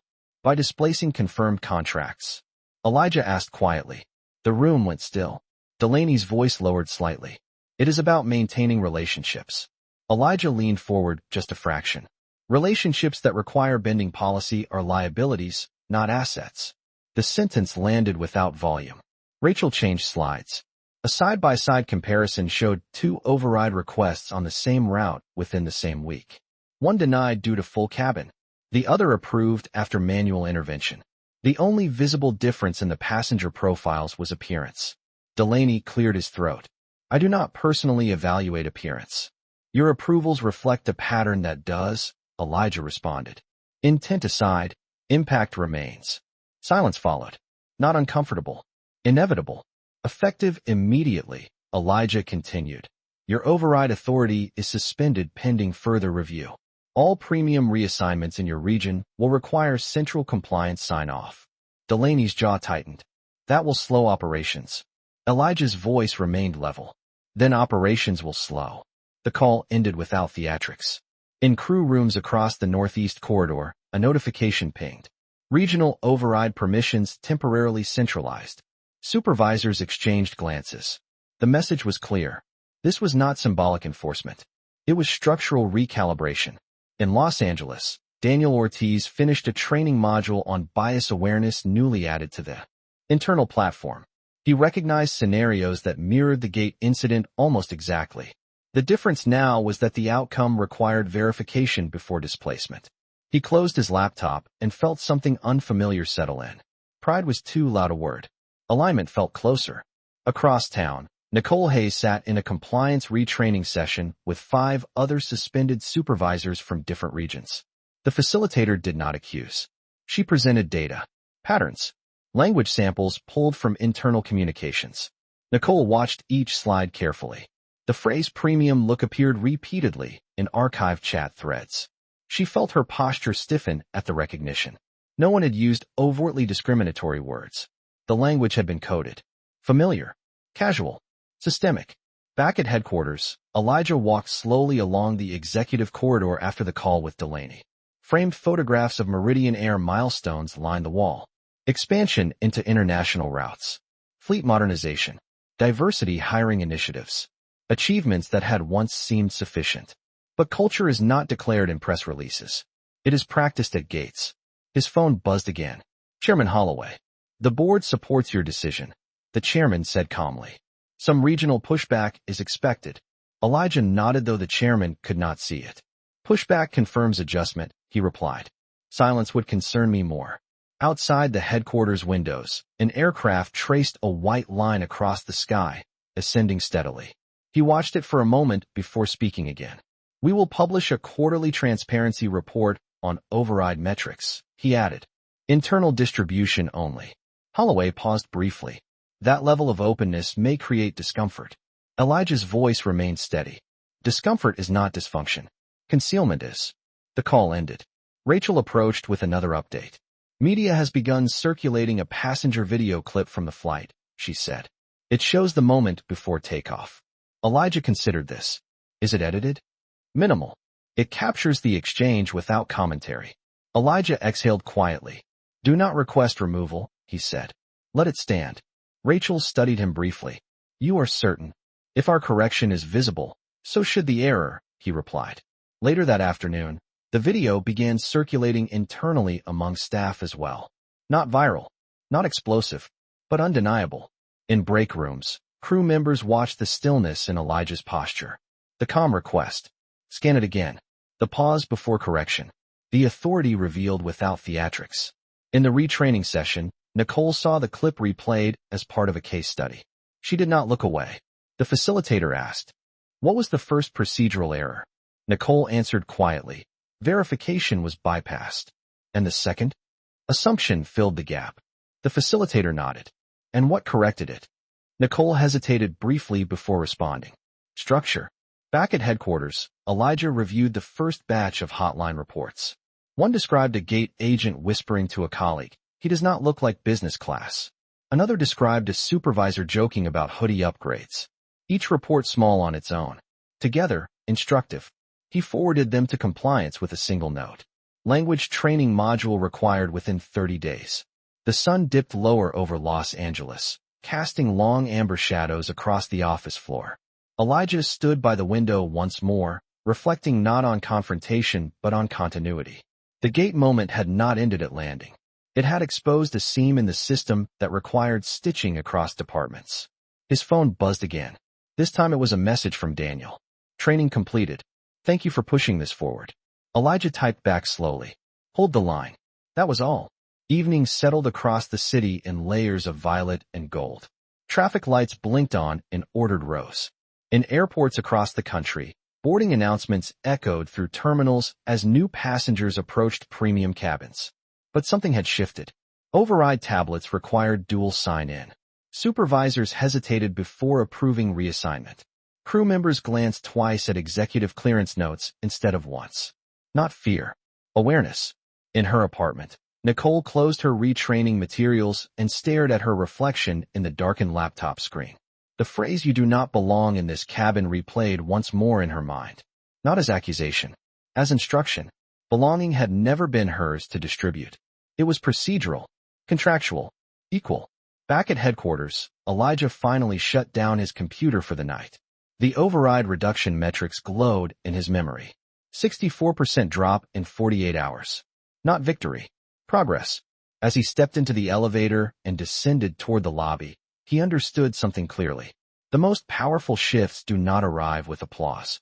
They arrive quietly in policy updates, in paused hands over tablets, in one extra verification before instruction. The elevator doors opened.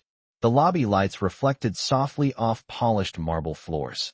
Elijah walked toward the exit alone, hoodie unchanged, posture steady. Outside, the California air carried the faint scent of ocean and city traffic. Another plane roared overhead, climbing into darkening sky. He looked up briefly, not to admire it, but to measure it. Altitude is earned by lift. Lift requires resistance.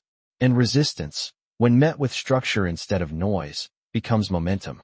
He adjusted the strap on his bag and stepped into the night, carrying with him not the memory of a seat nearly taken, but the proof that stillness, when backed by authority and followed by action, can recalibrate an entire airline before the next boarding call is even announced. 1 week after the summit, the numbers told a story that did not need commentary. Manual premium seat override requests had fallen by 72% across the network. Dual authorization compliance remained at 100%. Hotline submissions had stabilized, not because issues disappeared, but because awareness had sharpened. Elijah Carter stood in the main operations center at Meridian Air headquarters, surrounded by screens that tracked aircraft movements in real time. Dots moved across digital maps in disciplined arcs. Departures, arrivals, altitude adjustments, precision everywhere. He folded his arms lightly as Rachel approached with a tablet in hand. The Northeast Corridor review is complete, she said. Mark Delaney's override authority has been permanently restructured. He will remain employed, but under direct compliance supervision. Elijah nodded once. Retraining. Mandatory. Along with his entire supervisory team. He did not react with visible satisfaction. Consequence was not spectacle. It was calibration. On one of the large monitors, a live feed showed boarding activity at Chicago O'Hare International Airport. A first-class cabin filled slowly. Gate agents scanned passes with measured efficiency. Elijah watched as a supervisor paused over a tablet, glanced twice at the manifest, then nodded and handed it back without making changes. A small moment. Invisible to most. Monumental to culture. His phone vibrated softly. A message from Chairman Holloway. Quarterly report draft attached. Elijah stepped away from the operations floor into a quieter conference room and opened the document. The draft outlined updated override statistics, policy reinforcement, retraining completion percentages, and hotline metrics. It did not mention the incident at the gate directly. It referenced a protocol review prompted by recent internal findings. He read carefully, making small edits where tone drifted towards self-congratulation. He replaced phrases like swift corrective action with structural alignment. He removed language that framed the change as exceptional. This was not exceptional. It was overdue. When he finished, he added one final paragraph. Meridian Air reaffirms that operational excellence is inseparable from equitable procedure. A confirmed seat is a contract. Verification precedes accommodation. Respect is baseline, not branding. He sent it back to the board for final approval. Later that afternoon, Elijah returned to Los Angeles International Airport for a scheduled site visit. No press, no announcement, just routine executive oversight. He walked through Terminal B with steady pace, hoodie unchanged, posture calm. Travelers moved past him without recognition. The familiarity of anonymity felt grounding. Near Gate 42, he paused discreetly beside a coffee kiosk and observed boarding for a transcontinental flight. A platinum-tier passenger approached the counter requesting an upgrade due to a personal preference for aisle seating. The gate agent glanced at the manifest and responded evenly. The first-class cabin is fully confirmed. We are unable to reassign any seated passenger. No hesitation. No whisper. No side glance at appearance. Just policy. The passenger accepted the explanation and stepped aside. Elijah allowed himself the faintest nod. In the crew briefing area behind the gate, Daniel Ortiz stood reviewing pre-flight notes for the same aircraft. He spotted Elijah across the concourse and straightened slightly, surprised but composed. Elijah approached without fanfare. "Good afternoon," he said calmly. Daniel nodded. "Good afternoon, sir. How is the new protocol functioning in practice?" Elijah asked. Daniel considered carefully. "It slows things by seconds," he replied. "But it prevents mistakes." Elijah's eyes held steady approval. "Seconds are cheaper than consequences," he said. Daniel smiled faintly at that. The boarding call echoed overhead. Daniel returned to duty with renewed focus. Elijah remained by the window overlooking the tarmac as the aircraft pushed back from the gate. The late afternoon sun reflected off the fuselage in bright streaks of white and silver. A week ago, that same ritual had nearly carried a different message. Now it carried adjustment. In a quiet office inside the terminal, Nicole Hayes completed the final segment of her retraining module. Her suspension remained active, but she had requested additional review sessions voluntarily.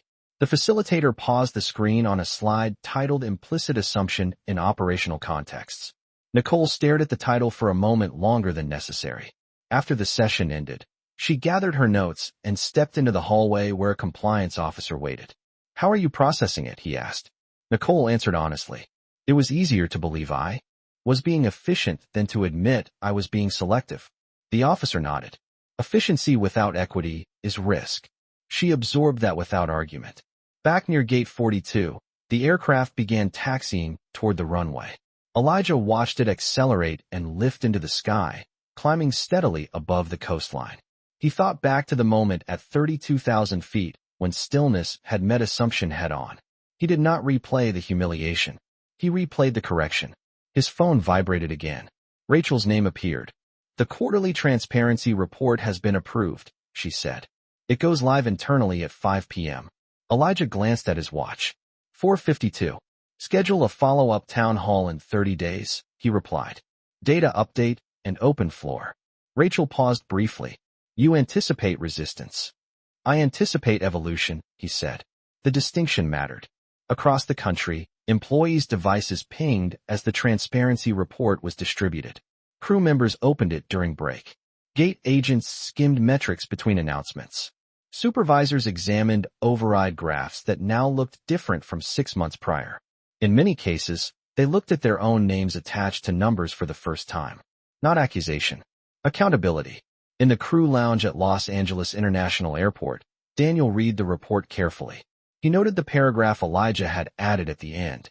Respect is baseline, not branding. He felt a quiet steadiness settle deeper. Culture was no longer abstract. It was measurable. In her apartment that evening, Nicole read the same report. She noticed her region's metrics highlighted in one section. Improvement projected. Oversight active. She closed her laptop slowly. The weight she felt was not shame. It was responsibility. Back at headquarters, Elijah returned to the operations center as dusk settled over the city. The large digital map glowed in blue and green arcs. Aircraft icons moved methodically across the country. He stood with hands clasped loosely behind his back. Rachel joined him quietly. "Media coverage is fading," she said. "Internal compliance remains strong." Elijah nodded. "Media fades," he replied. Practice remains. He watched as another aircraft began descent into New York, its path adjusting smoothly in response to air traffic control signals. Altitude requires constant correction, he added softly. Rachel glanced at him. You are speaking about more than aviation. He allowed himself the faintest hint of a smile. Aviation is precise, he said. People are variable. The words echoed something older, something learned. Long before executive titles. Outside the headquarters windows, city lights flickered on one by one. Inside, policy updates continued quietly in digital systems across departments. Override tablets now required 2 separate logins. Justification fields could not be bypassed. Training completion percentages ticked upward in real time. None of it dramatic. All of it deliberate. Elijah turned from the screens and walked slowly toward the exit corridor. As he passed the framed photographs again, he paused briefly at the image of his father on the tarmac decades earlier. One man among many. Only one who looked like him. He studied the photo for a moment longer, then continued forward. The elevator doors closed softly behind him. As he descended toward the lobby, he considered something simple. Belonging had never been about access alone. It had been about expectation. And expectation, once examined, can be rewritten. When the doors opened, the lobby lights reflected off polished marble floors in calm symmetry. Outside, the California night carried the distant sound of aircraft climbing into dark sky. Elijah stepped through the revolving doors into cool evening air. He did not feel triumphant. He felt aligned. The seat at 32,000 feet had not been the victory. The shift that followed was. And as another plane roared overhead, lifting into the night with steady precision, he looked up briefly and understood something without needing to say it aloud. The sky does not choose who belongs in it. People do. And when people decide to choose better, the altitude holds. 30 days after the policy shift, Meridian Air's internal dashboard no longer reflected urgency. It reflected pattern change. Override requests remained low and properly documented. Dual authorization had become routine rather than reaction. The hotline reports had stabilized into thoughtful submissions rather than alarm. In the executive boardroom overlooking downtown Los Angeles, Elijah Carter stood at the head of a long walnut table while senior leadership prepared for the scheduled company-wide town hall. The skyline behind him shimmered in midday light, but the focus inside the room was not on the view. It was on culture under review. Rachel adjusted the live stream connection as crew members across time zones logged in. Gate agents in Atlanta. Pilots in Denver. Flight attendants in Seattle. Supervisors in New York. The faces filled the screen in quiet anticipation. Elijah did not begin immediately. He allowed the silence to settle first. Leadership does not rush reflection. 30 days ago, he began evenly. We initiated a structural review of premium seating overrides. He did not mention the flight. He did not need to. Everyone watching understood the origin. The data since then shows measurable correction, he continued. But data alone does not define culture. Daily practice does. He stepped aside as Rachel displayed updated metrics. Override attempts down 79%. Dual authorization compliance steady at 100%. Hotline usage consistent but constructive. The numbers did not celebrate. They confirmed. A senior pilot unmuted his microphone. Morale has improved in crew rooms, he said. Clarity reduces tension. Elijah nodded once. Clarity reduces assumption, he replied. Another supervisor from Dallas raised a question. Some premium clients have expressed frustration about stricter policies. Elijah met the camera calmly. Expectation must align with contract, he said. Comfort does not override confirmation. The phrase carried weight without confrontation. In the Los Angeles crew lounge, Daniel Ortiz watched the town hall from a corner table again. His posture was no longer tentative.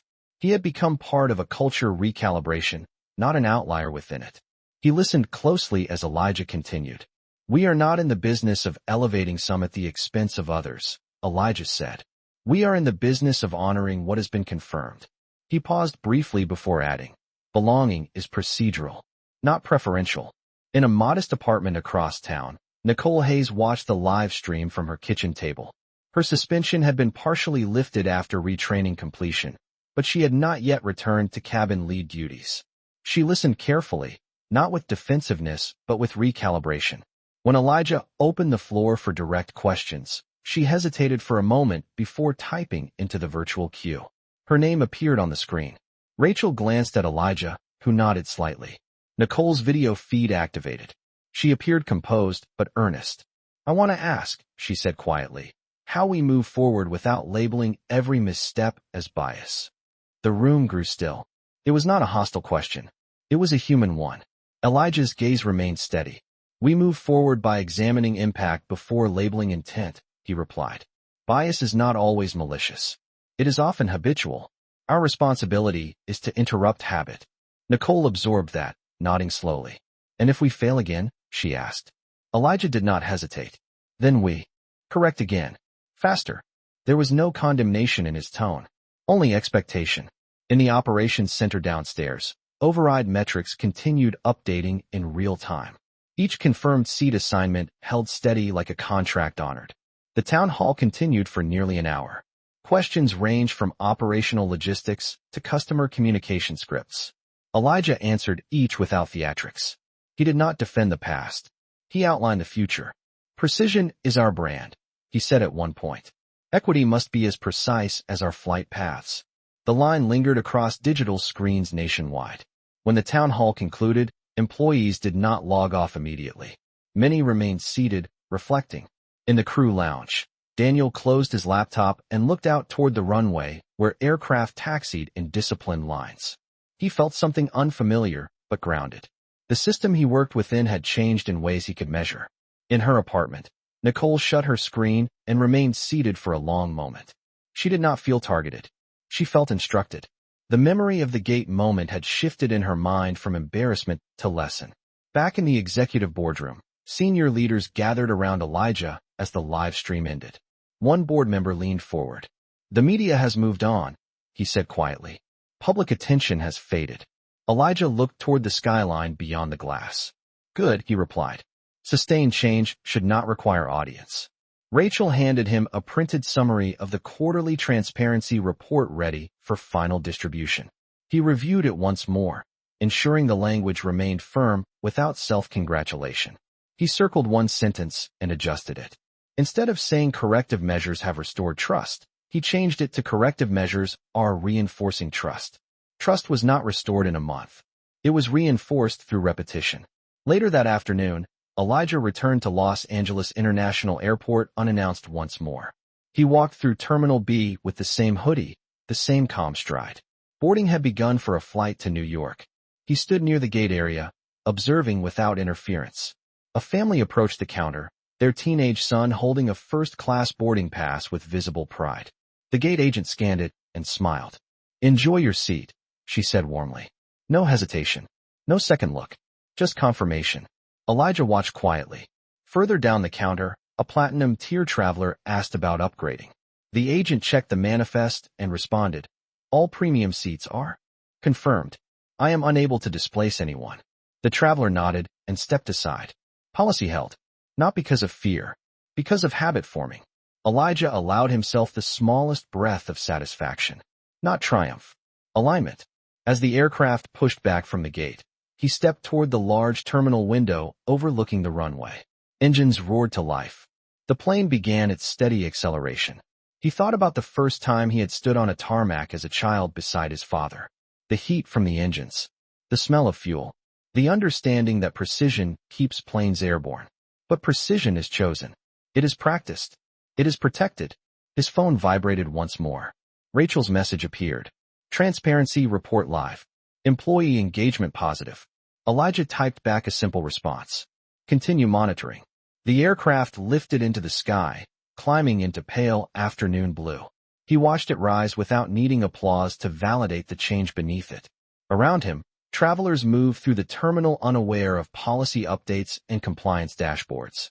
They carried suitcases and coffee cups. They trusted the system to honor what their tickets promised. That trust had been tested quietly weeks before. It had been reinforced not by volume, but by structure. As Elijah turned away from the window and walked back through the terminal, blending again into the ordinary flow of passengers, he understood something deeper than metrics. Leadership is not proven when you reveal who you are.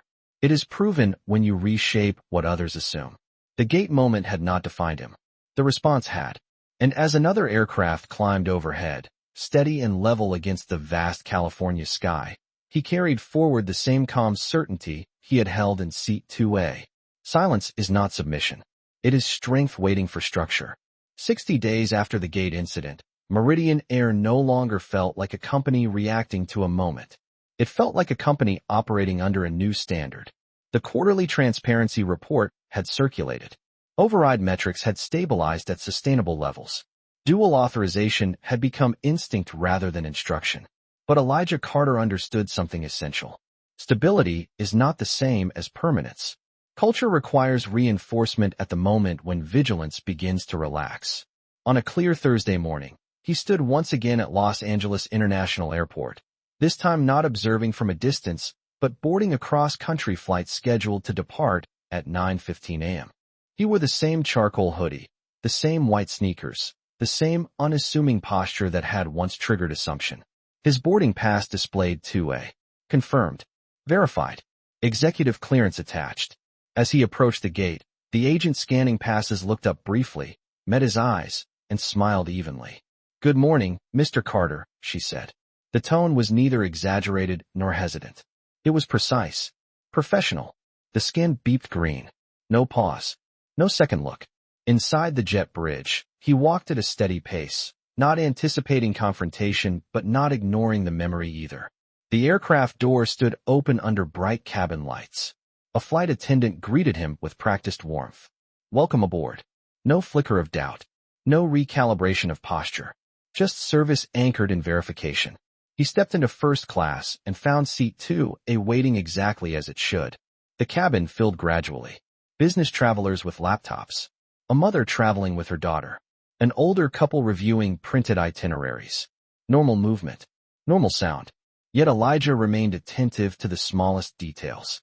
A platinum-tier passenger approached the lead flight attendant before takeoff. "Is there any chance of an aisle upgrade?" the man asked casually. The attendant checked the tablet. "All first-class seats are confirmed," she replied evenly. "We are unable to reassign." The man nodded and returned to his seat without resistance. Policy held without friction. The aircraft door closed. The safety demonstration began. Elijah fastened his seat belt and leaned back, not with triumph, but with observation. As the engines began their low mechanical hum and the aircraft pushed back from the gate, he allowed himself a brief internal reflection. 2 months earlier, this same ritual had carried tension. Today it carried routine. Captain Pierce's voice came over the intercom. His tone was calm, grounded. "Ladies and gentlemen, welcome aboard. We appreciate your trust in Meridian Air." The words were simple, but trust now meant something recalibrated. As the aircraft taxied toward the runway, Elijah noticed a small laminated card placed discreetly inside the seat pocket. He pulled it out and read. It outlined the updated seating policy in clear language. Confirmed assignments will not be altered without dual authorization and documented justification. It was not decorative. It was declarative. He placed the card back into the pocket and looked out the window at the runway stretching ahead. The aircraft accelerated and lifted into the sky with steady precision.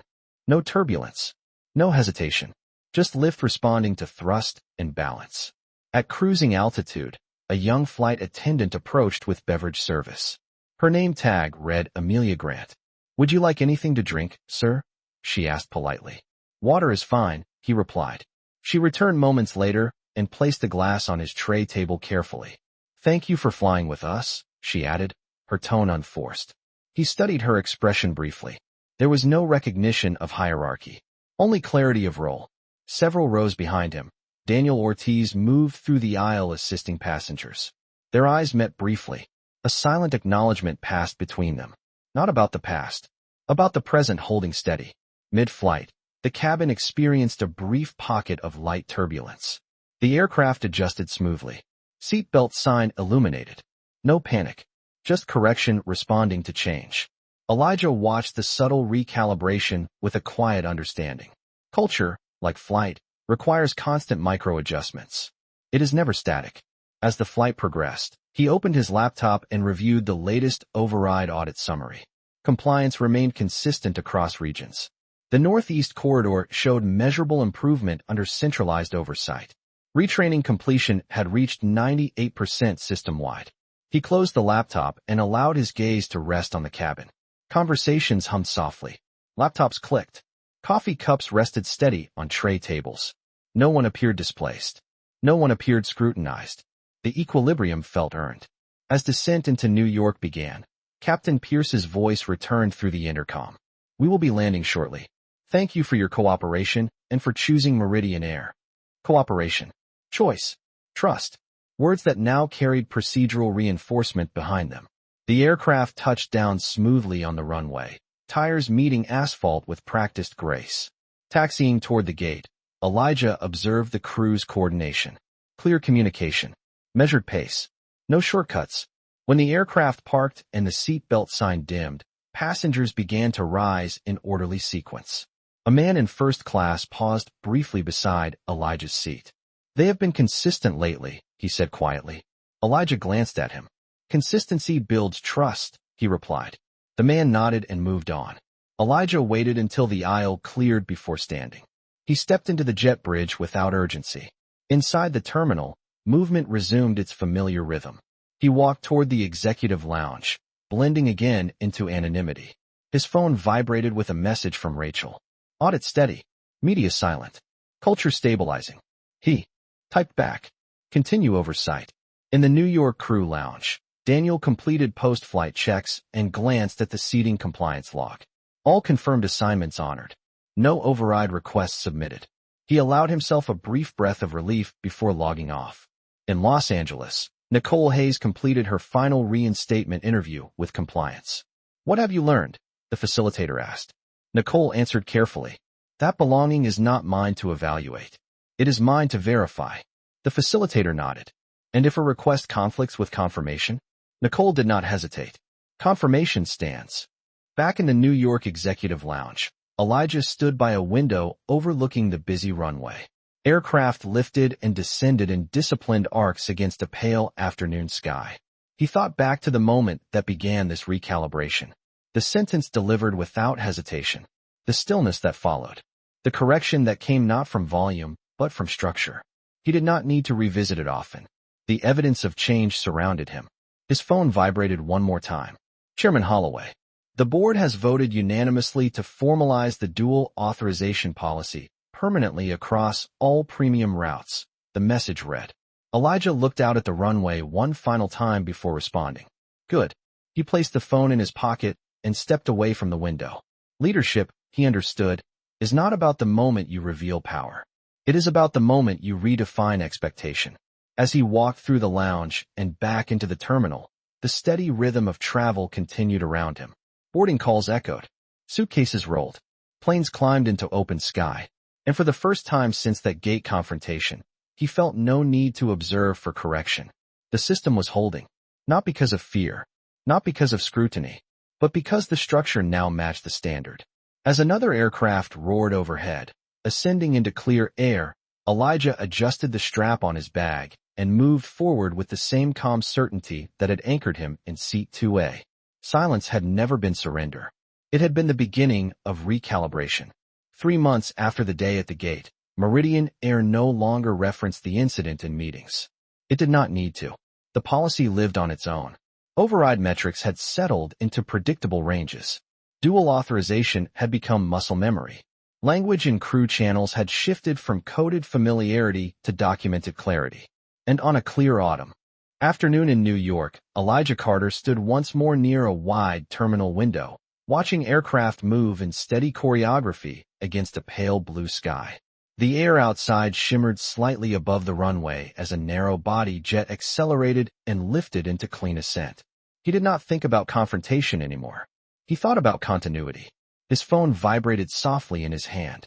A message from Rachel appeared on the screen. "Final audit cycle complete. 90-day review shows sustained compliance across all regions." Elijah read it once, then locked the screen without ceremony. Sustained compliance. Not perfection. Not applause. Just consistency. Behind him, the terminal moved with ordinary rhythm. Business travelers in tailored coats. Families adjusting backpacks. Announcements echoing through polished corridors. No one paused to recognize him. No one whispered about ownership percentages or board calls. That anonymity felt earned, not accidental. A young airport employee approached with a stack of updated seating policy cards to restock a nearby display. She placed them neatly into a holder that read "Confirmed assignments are final." Elijah watched quietly as she aligned the stack, ensuring each card faced forward in equal measure. Structure does not announce itself. It sits in plain sight and waits to be followed. His phone vibrated again. This time, it was a short video clip sent by Daniel Ortiz. The caption read, "New crew briefing today. You might want to see this." Elijah opened it. The video showed a training room inside Los Angeles International Airport. A senior instructor stood before a group of new hires, uniform jackets pressed, faces attentive. On the projection screen behind her appeared a simple phrase in bold letters. "Verification precedes accommodation." The instructor spoke clearly. "Every confirmed seat is a contract. No passenger is displaced without documented review. We do not evaluate belonging. We confirm assignment." The new hires nodded, writing notes. Elijah watched the clip twice before closing it. He typed back a single response. "Good."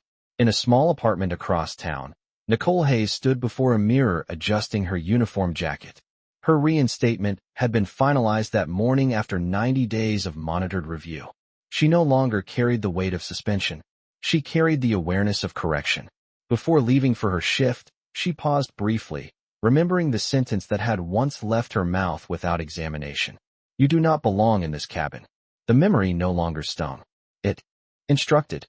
She picked up her tablet and walked out the door. Back in the New York terminal, Elijah began walking toward Gate 18 for a return flight west. He was not scheduled to board first. He simply wanted to observe once more without being observed. The gate area buzzed with typical pre-departure energy. A man approached the counter requesting an upgrade due to loyalty status. The gate agent glanced at the manifest and shook her head politely. "All premium seats are confirmed and will remain as assigned." No hesitation. No glance at appearance. Just procedure. The man nodded and stepped aside. The system held. Elijah leaned lightly against a column, arms relaxed. He did not feel the need to intervene. Culture, once reinforced, operates without supervision. As boarding began, he stepped forward with Group 1. The scanner beeped green. The agent smiled evenly. "Enjoy your flight." He walked down the jet bridge with measured pace. The aircraft door stood open beneath warm cabin lights. Nicole Hayes stood just inside, greeting passengers with steady composure. When she saw Elijah approach, recognition flickered across her face. Not fear, not discomfort. Recognition of shared history reshaped by accountability. "Welcome aboard, Mr. Carter," she said clearly. Her voice did not waver. It did not perform. It acknowledged. Elijah met her gaze for a brief second. "Good afternoon," he replied evenly. No additional words. None were required. He stepped into first class and found 2A waiting as it should. He placed his bag in the overhead compartment and settled into the seat without ceremony. Around him, passengers arranged laptops and adjusted seat belts. Ordinary movement. Ordinary sound. Yet something unspoken filled the space. Nicole moved through the aisle conducting pre-departure checks with quiet precision. When a passenger in 1C asked about a potential seat change for personal comfort, she consulted her tablet and responded without delay. "All assignments are confirmed. We are unable to alter them." The passenger accepted the answer. No tension. No escalation. Policy delivered with calm assurance. As the aircraft pushed back from the gate, Captain Pierce's voice echoed through the cabin. "We appreciate your trust in Meridian Air." The words were simple. They carried weight. Elijah rested his hands lightly on the armrests and looked out the window as the runway aligned ahead. Engines roared. The aircraft surged forward, and lift came smoothly beneath the wings. The ground fell. Away. The city shrank into geometry below. At cruising altitude, Nicole approached his seat during beverage service. "Water again?" she asked gently. "Yes," he replied. She placed the glass carefully on his tray table. There was no awkward pause. No unfinished sentence between them. Only professionalism grounded in growth. "Thank you," she said quietly before moving on. The cabin hummed softly with conversation and keyboard clicks. Daniel moved through the aisle several rows back, assisting a passenger with an overhead compartment. Their eyes met briefly again, another silent acknowledgement. Mid-flight, Elijah opened his laptop and reviewed a message from Chairman Holloway. The board had voted to incorporate the seating verification policy into the company's permanent operating manual, codified alongside safety protocols and mechanical checklists. Not an initiative, a standard. He closed the laptop slowly and allowed himself a single steady breath. The gate moment had begun as a question of belonging.